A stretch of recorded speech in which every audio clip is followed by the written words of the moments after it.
Praise the lord. ఈరోజు దేవుడు నీకు ఇస్తున్న వాగ్దానం రోమీలకు రాసిన పత్రిక 8వ అధ్యాయం 10వ వచనం ప్రకారం, క్రీస్తు మీలో ఉన్న ఎడల మీ ఆత్మ నీతి విషయమై జీవం కలిగి ఉన్నది.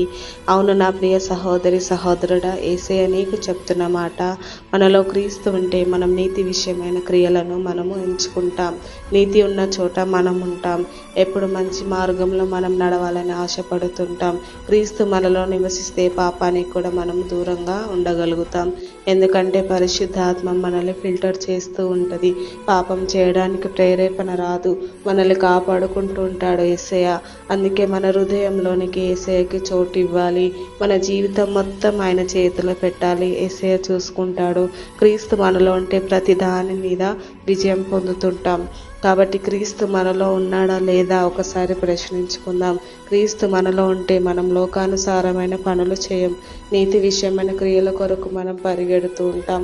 కాబట్టి యేసయ్య నీ హృదయంలోనికి రావడానికి నీ పర్మిషన్ అడుగుతున్నాడు. పర్మిషన్ ఎందుకంటే నువ్వు ఆహ్వానిస్తే తప్ప ఆయన నీ జీవితంలోనికి రాలేడు. నువ్వు వెల్కమ్ చెప్తావా లేక స్టాప్ చేస్తావా, అదంతా నీ మీద డిపెండ్ అయి ఉంది. దేవుడు నిన్ను దీవించునుగాక. ఆమెన్.